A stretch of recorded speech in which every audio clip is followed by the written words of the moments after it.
Bonjour à toutes et à tous. Nous allons démarrer cette session et ce webinaire sur comment engager les parties prenantes de la chaîne de valeur pour réduire l'impact environnemental des activités.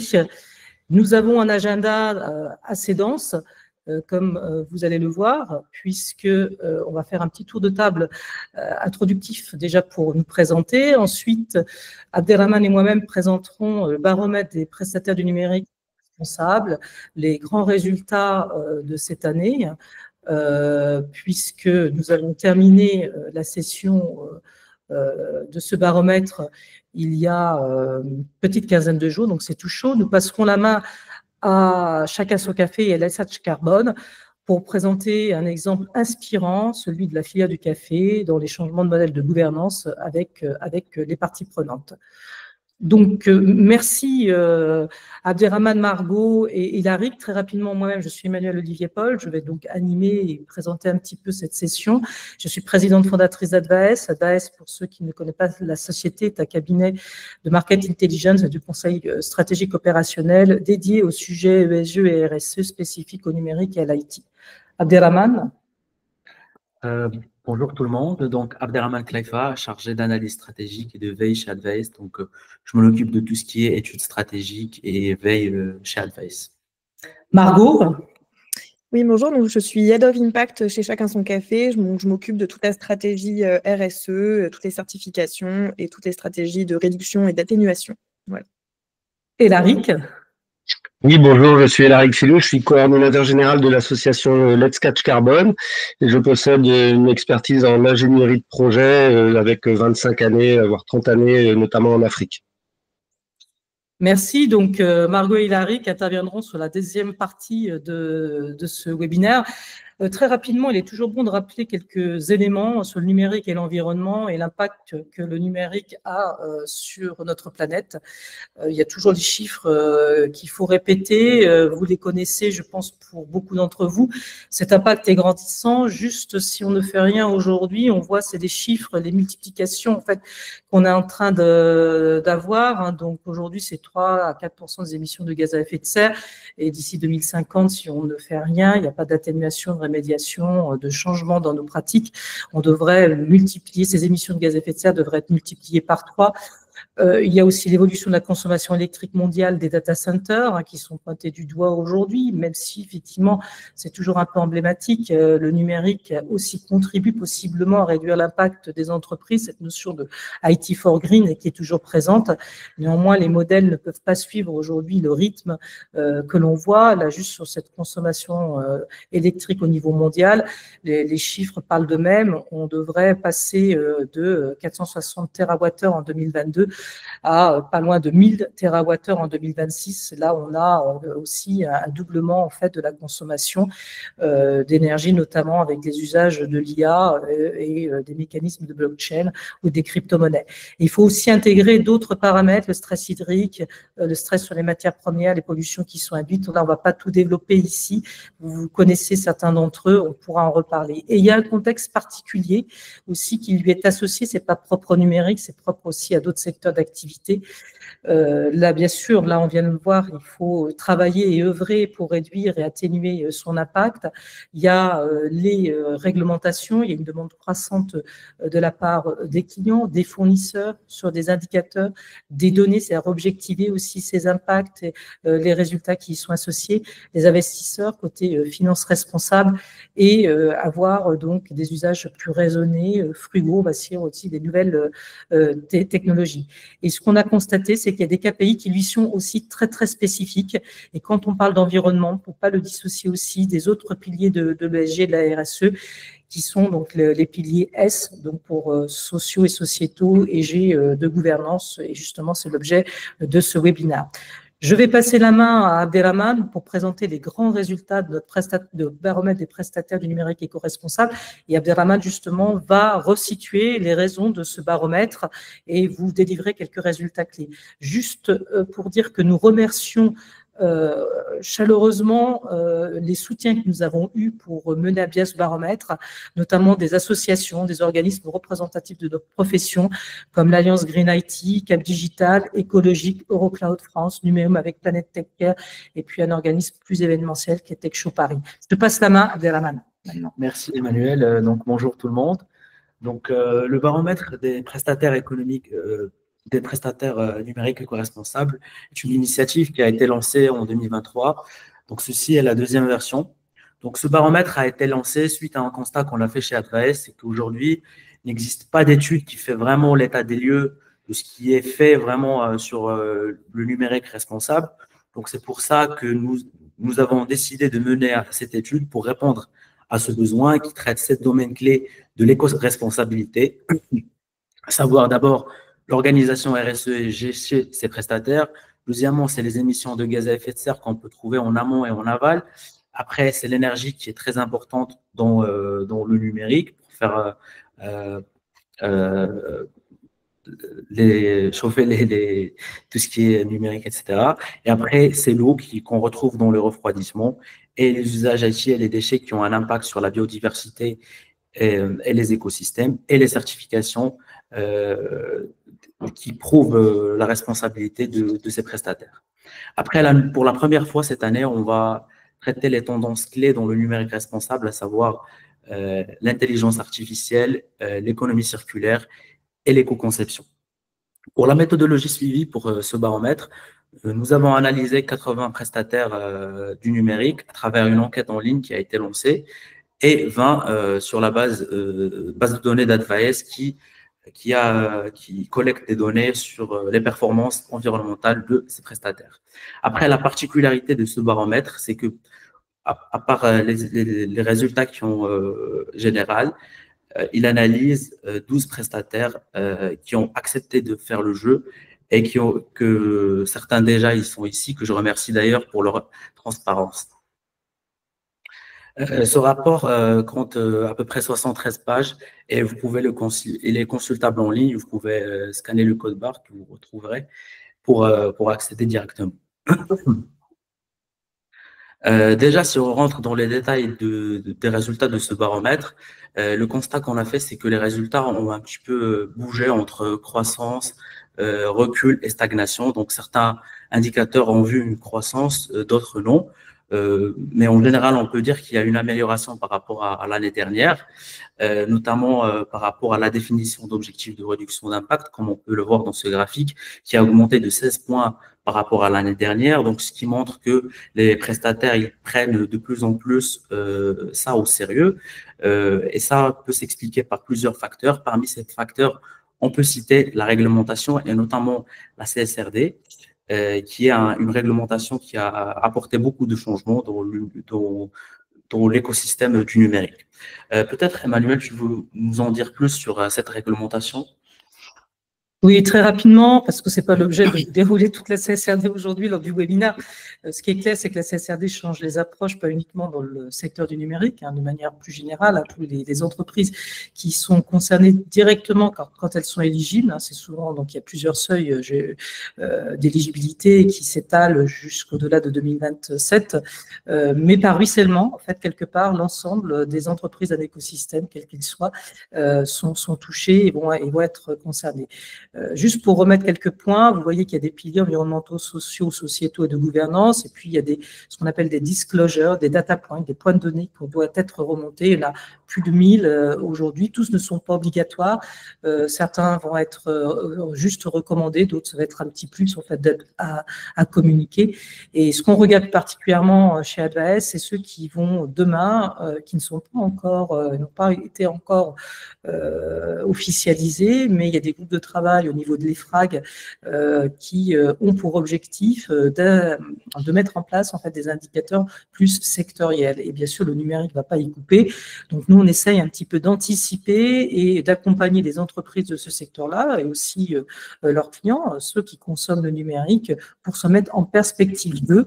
Et notamment parmi certains de ces indicateurs qu'on peut pressentir, en fait, il va y avoir donc tout à l'heure, Abdelrahman a parlé d'énergie, donc d'efficience, d'efficacité énergétique énergétique, notamment au niveau des data centers, des indicateurs type PE qui sont déjà standardisés, où il y a des normes de type ISO qui sont derrière, ou pour l'eau, par exemple, le WIE. Donc voilà, il va y avoir un certain nombre d'indicateurs très spécifiques aussi sur les déchets, la partie D3E, qu'on va pouvoir, alors qui n'est pas...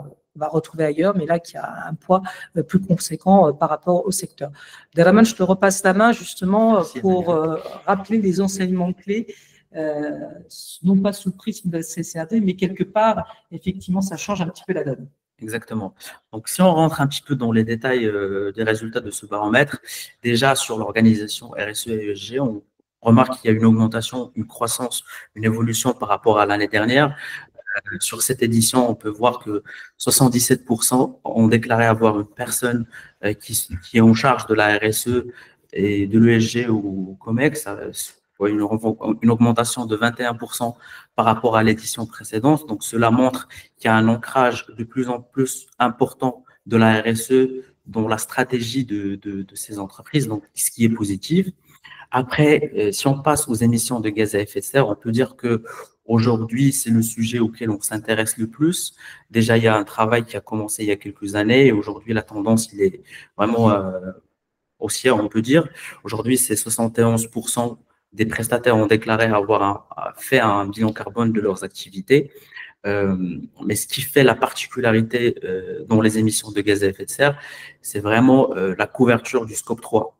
Parce que la plupart aujourd'hui des prestataires, ils font le bilan carbone sur les 3 scopes, mais après la couverture du scope 3, comme on le sait déjà, le scope 3, juste pour un rappel, il représente aujourd'hui la partie la plus grande des émissions de gaz à effet de serre d'une entreprise ou bien d'un prestataire, et il couvre 15 catégories définies par le GHG Protocol, qui couvre tout le cycle de vie du numérique, en amont et en aval. Donc, plusieurs prestataires trouvent des difficultés à remonter des données sur leur écosystème. Et c'est cet exercice qui est un peu délicat pour plusieurs prestataires. Si on passe à l'énergie, on a constaté que les résultats ils ont été un petit peu constants par rapport à l'édition précédente. Donc, toujours 61% seulement des prestataires qui connaissent la quantité d'énergie consommée par leur société.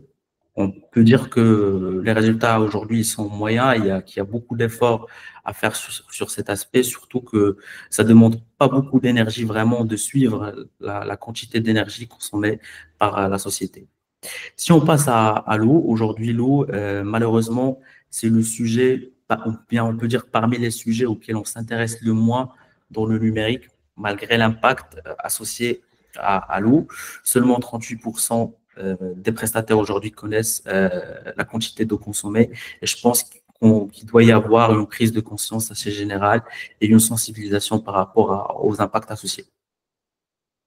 Si on passe au volume des principaux, on peut dire, domaines clés de l'éco-responsabilité, on a remarqué qu'il y a une croissance par rapport à l'édition dernière, à peu près sur tous les aspects, que ce soit sur les émissions de gaz à effet de serre, sur l'énergie, sur l'eau.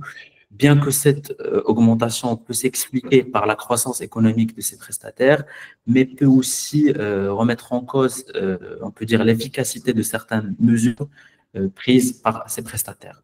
La bonne nouvelle ici, comme vous pouvez le remarquer en vert, c'est la croissance de la part des énergies bas carbone dans le mix énergétique des prestataires. Donc ça, c'est positif et j'espère que ça va continuer sur cet aspect-là. Après, chez Advice, on a fait un travail, on a analysé 80 entreprises sur les émissions de gaz à effet de serre pour voir l'évolution d'une année à une autre. Si vous voulez aller plus loin, vous pouvez le consulter. Il est en ligne, un classement qu'on a fait sur les prestataires du numérique. Après, si on passe aux déchets, c'est un sujet qui est clé aujourd'hui, vu l'impact des déchets qui peut engendrer des pollutions, etc., et des effets néfastes sur l'écosystème.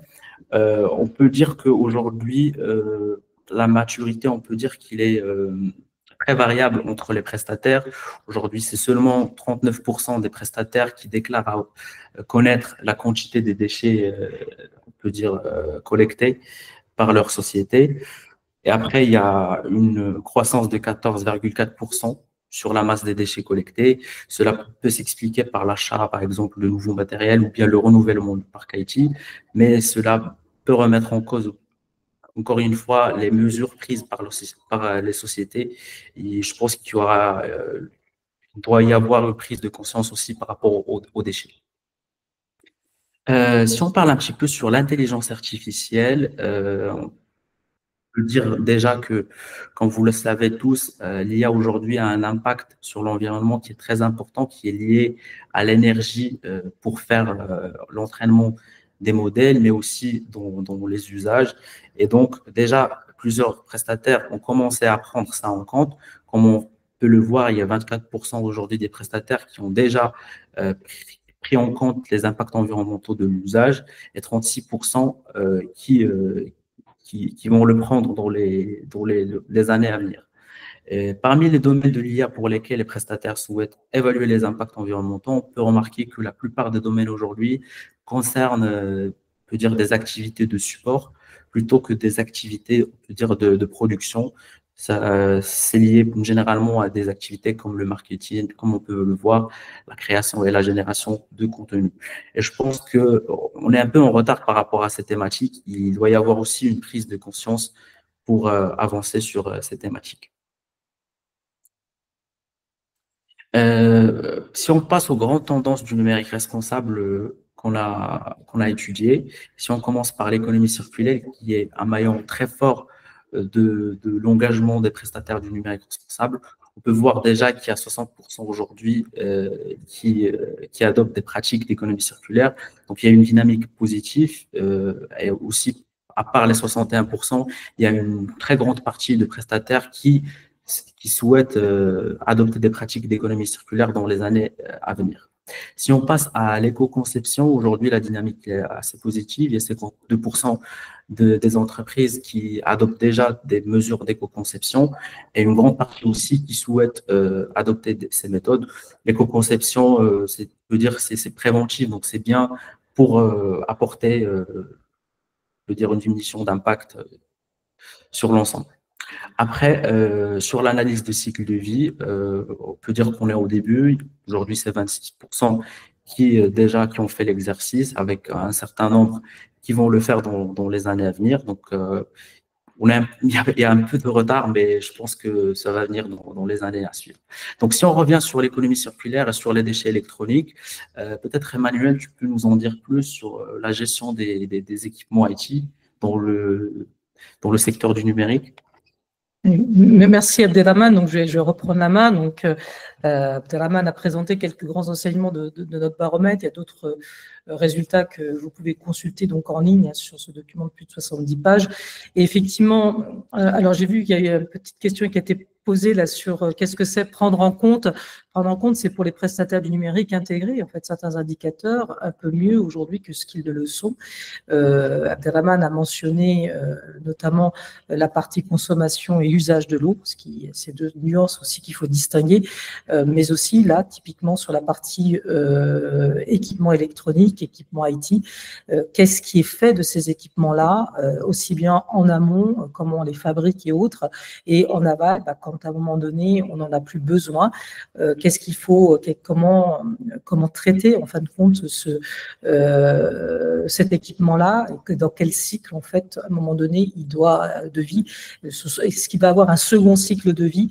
Il faut se poser un petit peu toutes ces questions qui commencent, bien sûr. Ça ne veut pas dire que ces questions-là ne sont pas abordées par les prestataires du numérique, mais parfois, à partir du moment où ils sortent de leur entreprise, ce n'est plus, j'allais dire, quelque part leur problème. Et en fait, si ça reste encore leur problème, puisque cet équipement-là va aller ailleurs, il peut être effectivement donné, donc il va y avoir un transfert de propriété, il va y avoir une cession, il peut être aussi reconditionné donc, par un intermédiaire qui va aider dans le reconditionnement. Et dès lors qu'à un moment donné, il devient un déchet, il faut suivre le traitement et il y a une traçabilité effectivement qui doit y être associée. Alors, la particularité, c'est que la filière des déchets électroniques en France est très bien structurée, de même en Europe, mais nous, on est dans un système aujourd'hui où cette matérialité n'est pas obligatoirement sur notre territoire. Dès lors qu'on recourt à des services de cloud, par exemple, ces équipements-là, ils peuvent être hébergés dans des centres de données qui ne sont pas localisés en France, voire dans d'autres pays européens, et dans des pays qui ne vont pas être assujettis aux mêmes réglementations, au même suivi, à la même traçabilité en fait qui est demandée par la loi aujourd'hui française et européenne. Donc juste, je pourrais pas aller dans tout le détail en fait de ce schéma, mais juste pour comprendre aujourd'hui et éclairer que ces déchets électroniques, à un moment donné, en fait, un équipement informatique a une vie, et cette vie-là, elle doit être mieux intégrée dans une prise en charge en fait dans les projets, notamment ce qu'on va appeler de numérique responsable. Et d'où ça s'appelle en fait à changer les modèles, notamment de gouvernance avec les parties prenantes. Là ici, c'est les parties prenantes sur le déchet électronique qui vont être en aval, plus particulièrement, hein, on est bien d'accord, mais aussi ça peut être en amont, puisque un service numérique, il y a une empreinte environnementale qui a, à un moment donné, aussi bien en amont qu'en aval. Et il y a toute une chaîne de responsabilités qu'il faut aller regarder, suivre, peut-être revoir, revisiter dans les modèles, que ce soit vraiment le plus haut, au plus haut niveau amont. Donc là, quand on est sur le plus haut niveau amont, ce sont les matières premières. Aujourd'hui, on sait qu'on a des métaux rares qui sont en stress aujourd'hui. Donc, comment intégrer une meilleure prise en compte de cette rareté qui peut d'ailleurs avoir un lien avec la résilience de l'entreprise. Donc là, on est vraiment sur un sujet de durabilité. Donc, prendre en compte l'extraction des ressources naturelles, les matières premières, aussi l'eau, on l'a vu, l'eau va se retrouver dans l'extraction, elle va se retrouver aussi dans la fabrication des composants, notamment des processeurs. Hein. Sur une usine du processeur, il faut à peu près 4 à 5 piscines olympiques par jour pour fabriquer effectivement des processeurs. Dans les bâtiments, s'il faut de l'eau, hein, un data center, il ne sort pas comme ça de terre, mais avec le béton, on a aussi des enjeux qui sont liés à la fabrication des bâtiments qui vont venir héberger les infrastructures soutenant nos services numériques. Ces équipements, ces matières premières doivent être transportées. Donc, comment on peut optimiser le transport, la logistique, toute la logistique qui est associée. Je sais qu'il y a des opérateurs de centres de données, par exemple, qui vont essayer, et des hébergeurs qui regroupent leurs équipements sur les palettes. Ils vont aussi travailler avec leurs parties prenantes sur l'emballage pour réduire en fait l'emballage dans le cadre donc de cette optimisation de cette chaîne logistique afin qu'elle soit à moindre impact. Et puis, il y a tout après les phases de conception, déploiement, d'installation au niveau des infrastructures, des applications, des services. Et aussi, donc, comment on peut optimiser les usages sur la mutualisation des infrastructures, sur utiliser des services qu'on appelle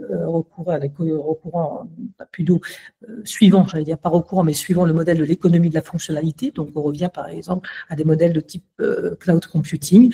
Et puis là, qu'on vient de voir précédemment avec les déchets électroniques, la fin de vie, la valorisation de ces déchets, jusqu'à, à un moment donné, leur enfouissement.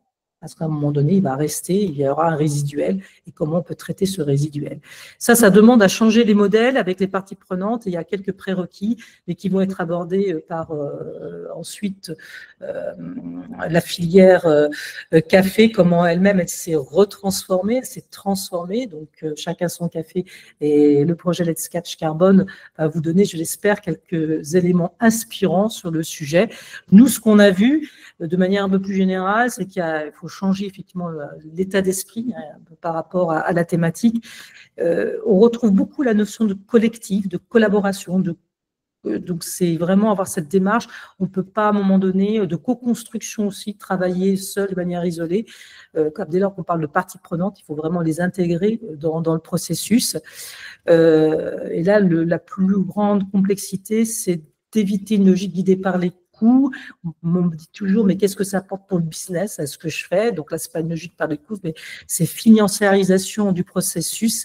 C'est toute une complexité en fait qui est associée. Donc là aussi, il y a peut-être, moi, j'ai pas toutes les clés dans ce que je vous guide ici, mais il y a cette notion d'un moment donné revoir comment on peut concevoir la partie aussi financière qui est associée. Bien sûr, il y a l'acculturation, la sensibilisation. Et vous verrez que dans ce que va présenter chacun son café, Let's Catch Carbone, la formation est très, très importante, notamment des parties prenantes, et puis intégrer cette gouvernance au plus haut niveau. Donc, nous, pour les entreprises du numérique, les prestataires de cet écosystème du numérique, c'est vraiment au niveau de la stratégie de l'entreprise.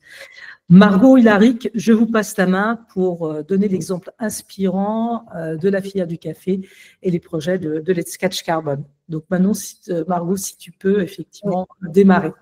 J'y vais. Du coup, on peut directement démarrer sur la slide suivante. Donc, je vais vous présenter donc chacun son café. Pour vous faire un contexte rapide, donc nous, on est chacun son café, on existe depuis 2005, on propose des solutions café à la maison et au bureau basées sur du café en grains, puisque l'acte fondateur de l'entreprise a été de proposer une alternative à Nespresso, qui était vue par le fondateur comme une boîte de conserve de café. Donc, du coup, ça a été une création d'entreprise en opposition à la fois au procédé industriel que constitue la capsule, avec l'extraction d'aluminium, qui est une matière première non renouvelable. Donc, on en revient déjà à cette vision un petit peu régénérative, et une valorisation d'un produit qui, à la base, est un produit agricole, sans additifs, et qui doit se consommer de manière la plus naturelle possible, et non pas transformée, comme ce qui est le cas dans les capsules. Donc aujourd'hui, on a une clientèle de plus de 1000 entreprises sur tout le territoire français avec des configurations variées. On part de la petite entreprise qui peut être un cabinet comptable, un cabinet d'avocats, jusqu'au gros siège social dont vous avez déjà quelques entreprises citées sur la slide de gauche. Donc on couvre vraiment plein de configurations et on a vraiment eu à cœur de garder cet ADN d'impact en fait, puisqu'on a été la première entreprise certifiée Bicorp en France en 2021 de la filière café, pardon. Et on vient d'être recertifié, donc avec un score de 108.8. Donc ça a été évidemment tout un travail sur notre chaîne de valeur du grain à la tasse depuis 2005, sachant qu'entre 2005 et 2015, la capsule de café a été très valorisée en France. Ça a été vraiment, la croissance du marché du café s'est fait sur la capsule. Donc, ce qui a été un petit peu compliqué pour nous, c'est qu'on était à contre-courant des tendances. Et depuis 2015, on a un peu plus de succès, on va dire, d'audience de public, puisque la RSE est devenue une priorité, en fait, à la fois à la maison, au bureau. On cherche à mieux consommer, on cherche à mieux comprendre les filières, on cherche à mieux comprendre les solutions qui s'offrent à nous en tant que consommateurs et fournisseurs de consommateurs, en ce qui concerne les entreprises, par rapport à leurs salariés. Donc, c'est vrai que là, pour le coup, et on a aussi ce rôle un petit peu de sensibilisation sur les enjeux d'une filière où, finalement, le café, ça pousse dans les zones tropicales, donc c'est assez loin de nous. C'est comme le chocolat, c'est comment comprendre une filière et comment nous, en tant qu'acteurs de cette filière, mieux la gérer pour réduire, atténuer notre empreinte, et comment faire comprendre aussi aux gens qui consomment notre produit comment aussi soutenir nous, les acteurs qui font cet effort-là. Du coup, on peut passer à la slide suivante, Emmanuel. Donc, c'est pour cette raison que nous, on a lancé le programme Let's Catch Carbon, qui est géré aujourd'hui par Hilaric, qui est parmi nous, en 2022. Donc, c'est un programme, en fait, qui soutient la transition agricole, puisque le café se cultive de manière majoritairement monovariétale. Donc, on a déforesté, en fait, tout simplement les parcelles pour faire que du caféier. Et donc, aujourd'hui, nous, l'intérêt qu'on a, c'est de régénérer les ressources naturelles que sont ces forêts tropicales, qui ont beaucoup de services écosystémiques et d'externalités positives pour nous, les humains, le vivant en général. Et donc, notre concept, c'est de former des milliers de producteurs à l'agroforesterie sur toute la ceinture subtropicale. Et aujourd'hui, on est présent au Togo et au Cameroun. Donc, c'est un programme qui est encore récent, mais qu'on voulait vous présenter un peu plus en détail aujourd'hui, puisque du coup, il nous permet d'agir sur toute notre filière. Et on est content, puisqu'il a été déjà primé 5 fois en 2 ans. Donc voilà. On peut passer à la suite. Juste pour faire un rappel sur le parallèle entre café et numérique, donc ça peut paraître très éloigné de vous, le café, mais finalement, nos deux filières sont dépendantes de ressources en danger. Donc de votre côté, plutôt des métaux rares, l'eau, l'énergie. Nous, c'est les forêts tropicales, mais pour nous, en tout cas, ça a été une formidable opportunité depuis le début de Chacun son café et le début de Let's Catch Carbon de transformer nos modèles, et on prend plaisir à le faire au quotidien. Donc voilà, c'était l'objet un petit peu de remettre un petit peu d'enthousiasme et de joie dans ces sujets qui sont parfois un petit peu plombants et dont on ne sait pas trop par quel bout les prendre. Et je voulais démarrer sur un petit quiz. Je ne sais pas si on a trop le temps, mais voilà, juste 4 questions rapides, parce qu'on parle des ressources naturelles, mais on sait rarement à quoi elles correspondent et le rôle qu'elles ont vraiment dans nos vies. Du coup, sur les forêts tropicales, on les voit souvent comme un poumon vert donc qui nous permet de respirer au quotidien. Et donc, je voulais vous poser la question, si vous pouvez répondre vite fait dans le chat très rapidement, qu'on ne perde pas trop de temps. Quelle part de l'oxygène mondial, selon vous, est produite par les forêts tropicales, sachant qu'elles couvrent 6% de la surface terrestre? Donc 10%, 20%, 50% ou 70%. Eh bien, vous avez raison, c'est bien la réponse B. Du coup, tu peux passer, Emmanuel. Je passe vite, hein, parce que sinon, après, on n'aura plus le temps. Mais voilà, donc c'est 20%, enfin 21% plus précisément. Et juste pour faire un petit rappel, donc les océans, eux, couvrent environ 71% de la surface terrestre et produisent 50% de l'oxygène mondial. Donc, on est sur des ratios assez similaires au final. Deuxième question, quelle part de la biodiversité abrite-t-elle? Donc, sachant qu'elle couvre toujours 6% de la surface terrestre. 25%, 50% du coup. 75%, 90%. Et c'est toujours la réponse B, donc 50%. Donc ça ne prend pas en compte la biodiversité marine, mais c'est déjà énorme. Si on prend juste la croûte terrestre, en fait, elle couvre 6% et elles abritent 50% de la biodiversité. Ensuite, quelle proportion des précipitations mondiales est influencée par ces forêts? Donc c'est le cycle de l'eau, hein, dont on parle. La réponse A, B, C ou D, donc 10, 25, 50 ou 75%.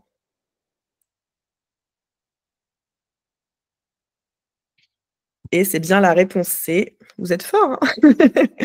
50% des précipitations mondiales. Donc au niveau du cycle de l'eau, on voit que c'est encore une fois une faible surface, mais qui a un énorme impact en fait sur le climat.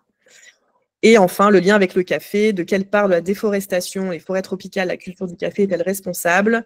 5%, 10%, 20% ou 40%. Donc là, vous allez peut-être moins savoir, parce que quand on pense déforestation, on pense plutôt Nutella, huile de palme.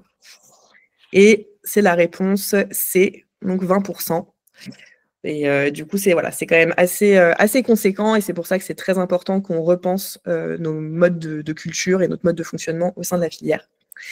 On va vous passer une petite vidéo qui va retracer un petit peu tout ça, qui va vous faire mieux comprendre comment on fait avec Let's Catch Carbon.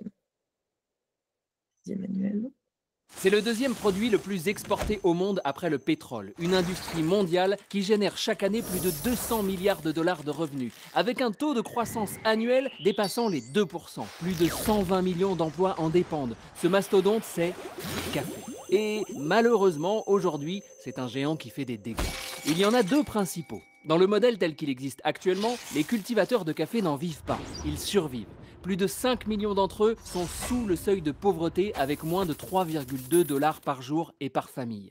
Alors qu'ils produisent 100% de la matière première et se chargent d'une grande partie de la transformation, ces cultivateurs touchent à peine 1,3% du prix que vous payez pour un café au comptoir. Les comptes ne sont pas bons, vous ne trouvez pas? Autre souci, écologique celui-ci. Depuis bien trop longtemps, pour planter des caféiers, on rase la forêt. Résultat, 21% de la déforestation mondiale est due à la culture du café. Alors on fait quoi? On pose nos tasses, on jette nos cafetières? Vous vous sentez coupable? Vous pensez qu'il faut tout arrêter? Eh bien non. Ce café allongé qui vous réveille le matin, cet expresso que vous partagez avec des amis en terrasse, ce cappuccino dont la mousse onctueuse vous apaise, toutes ces tasses, plutôt que d'être le problème, elles sont la solution. Chez Chacun son café, on a décidé de transformer cette industrie. Mais c'est ensemble que nous allons y arriver. C'est pour cela que nous avons lancé l'initiative Let's Catch Carbon. Pour chaque tasse bue, 1 centime est reversé dans ce programme. Et ça peut changer la donne. Notre premier objectif d'ici 5 ans, reboiser 100 000 hectares de forêt tropicale. Et ce n'est qu'un début. Rassurez-vous, vous ne serez pas obligé d'aller planter des arbres aux 4 coins du globe. Tout ce que vous avez à faire, c'est boire un bon café. Concrètement, plutôt que de raser la forêt pour planter des caféiers, nous travaillons avec les cultivateurs pour faire autrement. On y associe d'autres plantations, des arbres fruitiers, des essences dont le bois servira pour la construction, des espèces vivrières comme des tubercules, des légumineuses et bien d'autres encore. Ça s'appelle l'agroforesterie. Et ça permet même d'augmenter la capture du carbone de 50 à 100%. Et oui, parce que les forêts sont le deuxième puits de carbone après les océans. Imaginez, aujourd'hui la culture du café occupe 11 millions d'hectares à travers le globe. La transformation en plantation agroforestière de toutes ces surfaces permettrait d'absorber 1,5% de nos émissions annuelles de CO2. Plus de 600 millions de tonnes de CO2 captées chaque année. Et ce n'est pas tout. En permettant le retour de la biodiversité, l'enrichissement des sols et la régénération des écosystèmes, l'agroforesterie soigne la terre. Mais elle est bénéfique aussi pour celles et ceux qui la cultivent. Les cultivateurs construisent avec nous les actions du programme Let's Catch Carbon. Ainsi, ils peuvent sortir du seuil de pauvreté, diversifier leurs revenus et assurer leur autosuffisance alimentaire. Chantilly sur le café, sous le couvert forestier, sa maturation est plus lente. Le fruit devient plus sucré, le grain de meilleure qualité se vend mieux et le café que vous dégustez au final est plus savoureux. Chaque jour, nous buvons 4 milliards de tasses de café. Imaginez si toute l'industrie se met à suivre notre exemple. Ça donne 4 milliards d'actions pour tacler le changement climatique. C'est maintenant que tout se joue. Vous, nous, ensemble, nous pouvons être les pionniers d'une épopée enthousiasmante, la première génération prête à changer notre destinée climatique. Et tout ça avec un café. Voilà, donc en 3 minutes, c'était assez rapide. Je vais laisser la main à Élaric pour vous expliquer un peu plus en détail comment, du coup, on associe toutes nos parties prenantes. Merci Margot. Moi, je vais vous présenter un petit peu plus en détail. Donc, je sais que vous n'êtes pas forcément des experts en agroforesterie, vous êtes plus dans le numérique. Donc, je vais essayer que ce soit plus clair pour vous. Je ne sais pas si on veut passer la diapo suivante. Donc l'idée véritablement c'est donc comme l'a dit Emmanuel tout à l'heure, le café c'est un petit peu comme le numérique aussi, hein, donc c'est une filière, une chaîne de valeur avec différentes étapes. Donc on part de la graine de café, on part des plants de café, ensuite effectivement le café il est transformé, il est ensuite exporté, il est traité et ensuite il est commercialisé, il est distribué, commercialisé. Donc il y a énormément d'acteurs qui interviennent le long de cette chaîne de valeur du café. Et ce qui est important, c'est de pouvoir agir sur l'ensemble de ces interlocuteurs, de ces acteurs. Diapo suivante, s'il vous plaît. Alors nous, donc chez Let's Catch Carbon, donc on a imaginé un programme en 3 grands axes. Un axe qui va véritablement développer le modèle, on va dire, d'agroforesterie caféière, donc c'est-à-dire d'encourager la promotion finalement et la diffusion de ce genre d'agroforesterie caféière auprès des producteurs de café institutionnels. Il faut savoir que le café dans le monde, typiquement au Brésil ou au Vietnam, comme l'a dit Margot aussi tout à l'heure, ça s'est fait beaucoup selon un système monocultural où on plantait uniquement du café dans les plantations, donc on rasait tout avant et ensuite on plantait du café. Donc là, le modèle que nous on promeut, qui a été expliqué assez bien, je pense, dans la vidéo, c'est véritablement de développer une agroforesterie caféière, donc avec un certain nombre d'espèces, des espèces fertilitaires, des espèces utiles, des espèces fruitières qui vont servir à la fois à enrichir le sol, mais aussi à générer des revenus supplémentaires pour les paysans. On a un deuxième axe qui est plus justement sur l'aval de la chaîne de valeur, hein, donc c'est-à-dire tout ce qui va être transformation par rapport au traitement, à la post-récolte des cafés, donc pour améliorer en fait les qualités des cafés et donc obtenir un meilleur prix pour les producteurs. Donc tout ça est très lié. Et un troisième axe qui est de garantir une pérennité sociale, économique et environnementale. Donc là, on est typiquement sur l'adhésion des communautés dans les zones où on intervient à cette chaîne de valeur et à une forme de fidélisation et d'encouragement des communautés à s'inscrire dans un processus d'agroforesterie caféière responsable. Diapo suivante. Donc là, typiquement, donc sur le volet, on va dire social, c'est-à-dire quand on développe un programme, que ce soit au Togo ou au Cameroun, on a validé, on va dire, 5 thématiques prioritaires que sont l'accès à l'eau, l'accès à l'éducation, l'énergie, l'empowerment des femmes et la sécurité alimentaire. Et donc, ces 5 thématiques, donc là, on a fait un exemple de projet social qu'on développe en lien avec des communautés productrices de café également. Donc, c'est un projet pour des femmes pour développer des serviettes hygiéniques réutilisables, donc qui est une grosse thématique en Afrique et en général dans les pays en voie de développement, où les femmes n'ont pas forcément accès, et les jeunes filles notamment, n'ont pas accès à des serviettes hygiéniques, et donc ça provoque donc le fait qu'elle n'aille plus à l'école par honte, tout simplement. Et donc voilà, donc ce projet-là, ce projet social est véritablement de créer une unité de fabrication de serviettes hygiéniques. Donc c'est le type de projet qu'on met en place au profit des communautés locales pour les accompagner. Et donc le choix de ces projets se fait par les bénéficiaires elles-mêmes et par les partenaires qu'on a sur place. Diapo suivante. Donc justement, on vous a parlé de d'une coalition d'acteurs. Effectivement, pour mettre en œuvre des projets de ce type, et ces projets, on fait encore le parallèle avec le numérique, parce que vous extrayez des minerais ou des métaux qui proviennent de pays en voie de développement. Il y a un certain nombre de communautés qui sont autour de ces gisements, de ces mines, et qui doivent même être appuyées pour des actions sociales, environnementales, pour les populations locales. Donc c'est pour ça que nous, par rapport au projet qu'on développe avec Let's Catch Carbon, on travaille avec l'ensemble des parties prenantes. Donc, on a bien entendu les producteurs qui sont souvent en coopérative ou en groupement ou en fêtière.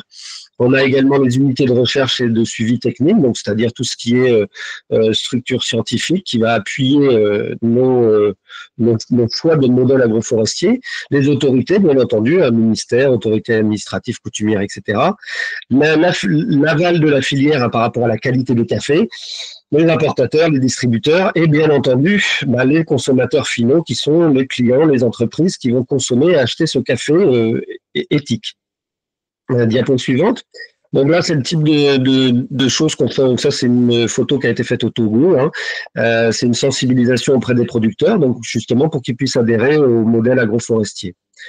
Ensuite, diapo suivante, voilà, donc là c'est la même chose, mais pour des autorités traditionnelles, pour qu'elles puissent comprendre le bien fondé finalement du développement de ce genre de programme dans leur milieu, dans leur préfecture.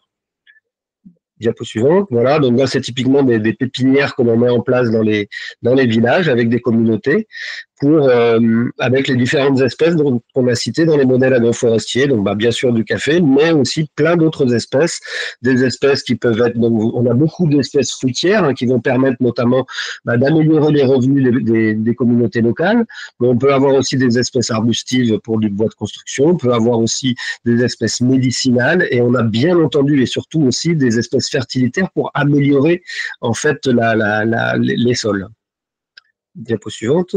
Donc, Emmanuel a parlé sur l'aspect formation. C'est extrêmement important qu'on puisse former les communautés, donc qui sont pour la plupart non alphabétisées. Et donc, on fait beaucoup de formations au champ, notamment pour leur expliquer. Alors là, c'est une formation typiquement qui a lieu sur la qualité des cafés. En règle générale, les cafés ils sont récoltés le plus rapidement possible pour qu'on passe le moins de temps possible dans le champ, alors que finalement, pour permettre une meilleure qualité et donc un meilleur prix, il faudrait les récolter à plusieurs moments dans la période de récolte. Donc là encore avec Margot au Cameroun qui nous fait une expérimentation de récolte de picking de café. Donc c'est pareil, c'est toujours dans la même logique d'améliorer la qualité. Donc les cerises rouges, donc c'est des cerises qui sont bonnes à récolter. Les vertes et les grises ne sont pas bonnes à récolter et auraient dû être récoltées soit avant, soit devront être récoltées après. Voilà, donc tout l'aspect, on va dire aval, tout ce qui va être stockage, séchage, on peut passer. Et puis, il y a tout le travail sur la qualité et la dégustation, donc qui se fait notamment avec les acteurs. Alors, le café, c'est un petit peu comme le vin. Il y a des gens qui s'appellent des Q-graders, des baristas, qui vont tester les cafés et qui vont leur donner des notes. Et ces notes vont permettre clairement d'obtenir un meilleur prix pour le producteur au final. Donc, c'est des notes sur 100 points. Typiquement, un café qui dépasse une note de 80 points devient un café de spécialité et donc peut être beaucoup mieux valorisé. Pour exemple, avec Chacun son café, on avait acheté un lot en 2021. Son tarif était normalement à 3 $ le kilo de café vert et on l'a obtenu pour les producteurs à 6,64 $. Donc voilà, c'est une plus-value directe pour le producteur. Donc ensuite, le travail avec les importateurs, effectivement, donc on travaille avec une structure là, qui est FICO, qui est un gros importateur et qui a notamment tout un process de stockage des cafés, donc avec des panneaux photovoltaïques pour alimenter une température ambiante rigoureuse et stricte pour la qualité des cafés. Je vois qu'on me presse. Distribution à des entreprises, donc ça c'est toute la partie aval dont a parlé Margot tout à l'heure. Il y a quelque chose dont je vais juste rajouter par rapport au financement. Hein. Le financement en fait de ces programmes se fait notamment par un processus qu'on appelle le One Cup One Cent. Typiquement, chacun son café vend du café, donc des solutions café à des entreprises et reverse l'équivalent d'1 centime par tasse, ce qui fait à peu près 1 euro par kilo. Et donc pour chaque kilo de café acheté par des entreprises, eh ben, il y a 1 euro qui vient abonder ce fonds d'amorçage pour Let's Catch Carbone, pour lancer, payer les charges pour des pépiniéristes, acheter le petit matériel nécessaire, lancer des micro-projets de construction d'une école, par exemple, ou des choses comme ça. Donc ça, c'est très important. Et on passe également par des subventions aussi publiques, hein, vu qu'on a un statut d'association, mais aussi par des fondations d'entreprises. Donc il y a des entreprises qui souhaitent allouer leurs fonds, typiquement pour financer un puits, par exemple, dans un village. On passe par aussi ces structures-là pour financer des projets locaux. Voilà, je pense que j'ai pas été trop long et on va avoir suffisamment de temps pour répondre aussi aux petites questions qu'il y avait dans le chat, je pense. Merci beaucoup. Oui. Attendez, il faut que je reprenne la main sur la présentation. Ouais. Voilà. Vous avez le rapport d'impact, je crois, Margot, si tu peux. Ouais, je reboucle avec tout ce qui va être justement valorisation de l'impact au niveau CSRD, critères ESG, etc. On sait que c'est un gros enjeu pour nos clients et donc tous les ans, on leur fournit un rapport d'impact indexé sur leur consommation de café, c'est-à-dire tout ce qu'ils ont contribué à faire en plantation sur la filière grâce à leur consommation de café. Donc typiquement, là, on fournit à Dior sur tant de kilos de café, tant d'arbres qui ont pu être plantés, donc les espèces arbustives, caféiers, arbres fruitiers, arbres tropicaux, et le nombre de fermes qui ont pu être accompagnées dans la transition, donc le nombre de fermiers formés à l'agroforesterie et les bénéficiaires indirects par ferme. Et donc, c'est des choses qui peuvent intégrer dans leur rapport d'impact, rapport RSE, CSRD, etc., etc., etc. Et donc, c'est de plus en plus demandé. Et donc, nous, on a co-construit avec eux ces référentiels un petit peu donc, indexés sur les ODD et leur consommation de café pour la valorisation de sourcer de meilleurs fournisseurs, etc. Et je rebondis sur ce qu'a dit Hilary précédemment. Il se trouve que dans le baromètre des prestataires du numérique, ça a été une rencontre avec Let's Catch Carbone et Chacun son café. Et à titre plus personnel, j'ai été, j'allais dire touchée, oui, ça faisait sens pour moi, les projets qu'ils portaient, qui ne sont pas, on l'a bien vu, hein, uniquement sur la partie environnementale, mais avec cette dimension aussi sociétale, hein, qui est très forte. Et là, alors, qui se retrouve d'ailleurs dans ce rapport d'impact annuel que vous produisez pour vos clients. Et donc, on a soutenu à travers le baromètre. Donc, nous, on a une donation qu'on doit faire l'année prochaine, hein, Margot et Hilary, hein, pour Let's Catch Carbone, sur ceux qui ont contribué à nos clients, notamment hein, du baromètre. Nous ont permis quelque part de monter une petite somme, certes à notre niveau, mais qui va peut-être permettre de financer un projet au sein de Let's Catch Carbone. Peut-être en lien avec le numérique, parce que c'est ce que tu disais, Margot, il y a aussi, il faut outiller. Oui, absolument. Ouais, on a en fait, tout le programme présenté par Hilary qui est découpé en micro-projets et on va associer nos clients selon leur thématique. Par exemple, on veut monter une mutuelle dans les plantations, on va solliciter nos clients mutualistes. Et sur la tech, on a besoin de monter une application de place de marché pour que les producteurs puissent dire on a tant de manguiers, tant de café, tant de mangues, tant d'avocats, tant de haricots, etc. à vendre pour qu'ils puissent diversifier leurs revenus et donc mettre tout en commun pour vendre sur les marchés des grandes villes, donc au Togo, à Lomé, et au Cameroun, à Yaoundé et à Douala. Et donc, c'est des choses sur lesquelles on va solliciter nos clients selon leur expertise. Donc, voilà, on essaye vraiment sur la mutualisation des compétences et les parties prenantes, vraiment de chacun dans son rôle, pouvoir apporter la compétence qu'il a et comment faire mieux, en fait, voilà, à son niveau. Et là, le numérique, peut être un peu un contributeur, justement, à des projets environnementaux et sociétaux. On voit cette autre facette du numérique un peu particulière. À un moment donné, alors on est passé vite, mais parce qu'on avait un peu le timing, moi j'ai fait le parallèle, je vais revenir sur le parallèle avec le numérique et pourquoi aussi les projets de Let's Catch Carbone étaient inspirants et je voulais les partager avec la communauté numérique. numérique, c'est que dans la chaîne de valeur, les changements de gouvernance avec les parties prenantes, moi, il y a des choses qui m'ont rappelé des parallèles. L'agir de l'intérieur, c'est un peu le cas de Fairphone. Je ne sais pas si vous connaissez, eux, ils sont dans les mines de cobalt au Congo, hein, où ils sont sur place et ils essayent d'agir, et eux aussi.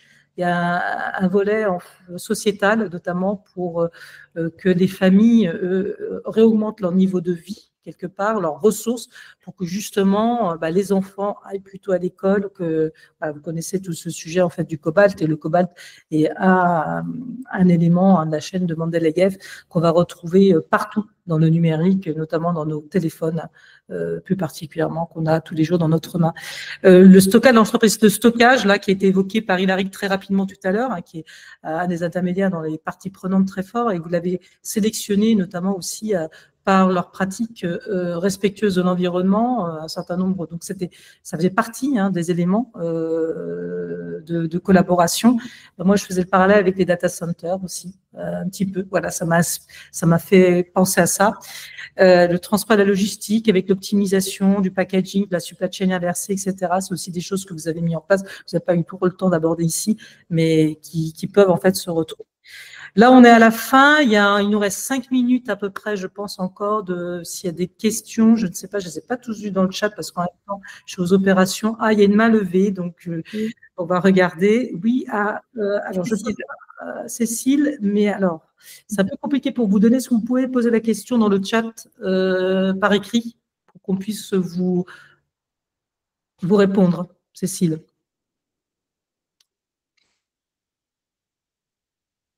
Ou alors, je vais ouvrir tous les micros. Attendez, je vais voir si je peux faire…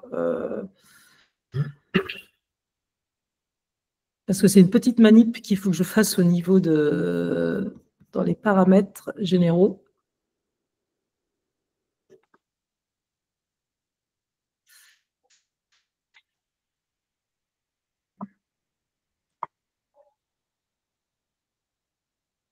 Voilà, je vais activer les micros pour tout le monde.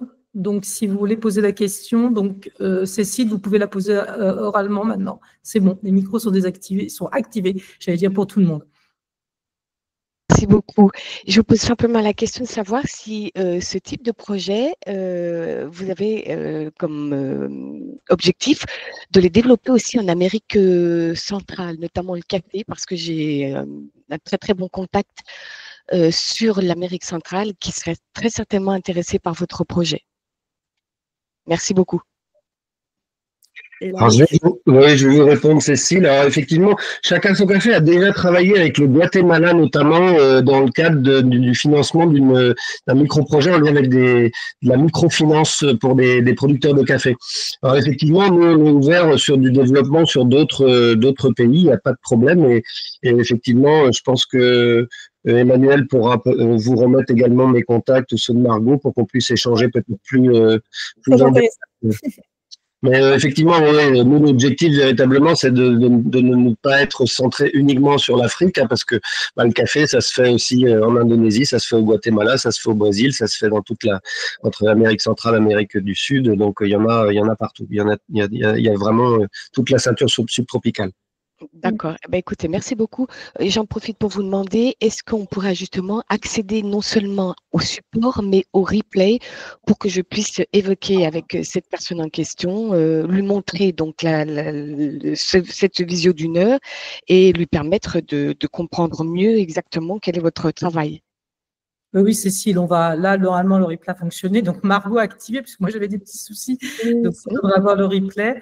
Et la présentation est partagée, donc il n'y a aucun souci, on va faire le nécessaire. Vous nous laissez un petit peu de temps pour organiser tout ça. Je vois Ernest. Merci beaucoup. Merci. Ernest, vous pouvez y aller, poser votre question. Oui, bonjour. Moi, je suis de la Côte d'Ivoire et j'ai 2 questions. Allez-y. Oui, premièrement, est-ce que vous avez fait un examen de votre méthode en rapport avec les méthodes Fair Trade qui sont dans le domaine café, cacao et agriculture en Afrique, et tout ce qui a comme certification Rainforest qui sont rentrés dans les sillages café et cacao aujourd'hui qui, bon, à un moment donné, qui ont une emprise et qui ont imposé leur méthode. Vous avez fait un retour d'expérience en termes d'impact et donc pour densifier votre méthodologie. Donc ça, c'est ma première question. Et la deuxième, est-ce que vous avez opéré jusqu'à présent en Côte d'Ivoire? Parce que en Côte d'Ivoire, autant premier producteur cacao, et peut-être que c'est une méthode qui aurait pu aussi s'appliquer dans ce domaine, mais qui est pas loin dans la chaîne du café en position au plus, qui est passée peut-être de la 3e position à la 5e position mondialement. Voici mes 2 questions. Alors, Merci, Anne. je vais répondre aussi. Alors, sur les process de certification, effectivement, alors comme Margot l'a expliqué, on est encore une jeune association et on n'a pas choisi encore parce qu'on veut le faire de façon concomitante avec les ministères concernés. Donc, typiquement, sur le Togo, c'est le MERF, donc le ministère de l'Environnement et des Ressources forestières, et le MAEDR, un ministère de l'Agriculture, de l'Élevage et du Développement rural, qui sont concernés par notre projet, donc qui sont le ministère de tutelle. Donc, c'est une discussion qu'on a déjà eue avec notre partenaire local. Alors, on était plutôt, le choix vers lequel on s'oriente notamment, c'est la certification Rainforest. Mais de toute façon, effectivement, on va s'inscrire dans une logique de certification. Ça, c'est obligatoire. Et en fait, on veut d'ailleurs que cette certification soit la plus contraignante possible pour être sûr déjà que nos plantations soient véritablement reconnues comme des plantations d'agroforesterie caféière. Parce que bon, c'est pas juste de planter 1 ou 2 arbres. L'idée, c'est véritablement d'avoir cette certification-là. Par rapport à la deuxième question sur la Côte d'Ivoire. La Côte d'Ivoire, moi, je connais très bien parce que j'y ai été plusieurs fois. Moi, j'ai travaillé dans la zone de Bouaké. Et effectivement, c'est un gros producteur de café. On n'y est pas encore. J'ai pris des contacts la dernière fois au Paris Coffee Show pour justement discuter avec des coopératives qui voudraient aussi s'inscrire plutôt dans cette logique-là. Maintenant, voilà, c'est également un terrain sur lequel j'aimerais beaucoup travailler, sachant que la Côte d'Ivoire, c'est du Robusta en grande majorité. Mais voilà, c'est aussi un terrain sur lequel on pourrait travailler, effectivement. Et si vous avez également des contacts, vous pouvez me contacter aussi en parallèle via Emmanuel pour qu'on puisse échanger un petit peu plus en B2B, quoi. Merci beaucoup, Hilary. Très bien noté. Excusez-moi, je n'ai pas bien saisi le cas du rapport avec les méthodes de trade, fair trade, mais bon, on peut discuter en off. Je vous envoie mes contacts, d'autant plus que moi, je suis sur la chaîne de la durabilité, mais pas forcément dans l'agroforesterie. D'accord, merci Ernest. Merci Ernest. Là, on a un petit peu dépassé. Nous allons terminer ce webinaire. Merci beaucoup à Margot, Hilary, Abderrahmane pour leur contribution. Pour le baromètre des prestataires numériques éco-responsables, il est en lien direct, comme l'avait dit tout à l'heure Abderrahmane. Le rapport est en libre accès en ligne. Là, il y a un QR code, mais vous allez recevoir la présentation. Donc, vous le retrouverez dedans directement avec un lien cliquable. Et puis, bien sûr, là, ce que j'ai évoqué tout à l'heure, le 50 € par soutien au baromètre qui sera reversé à l'association Let's Catch Carbone l'année prochaine pour démarrer, je l'espère, ou contribuer du moins à un nouveau projet. Voilà. Et puis, si vous voulez en savoir plus sur Advaes, c'est advaes.com ou .fr, il n'y a pas de souci. On reste à votre disposition. Bonne journée à toutes et à tous. À bientôt. Et merci pour tout. Au revoir. Merci, au revoir. Merci Emmanuel. Merci Emmanuel.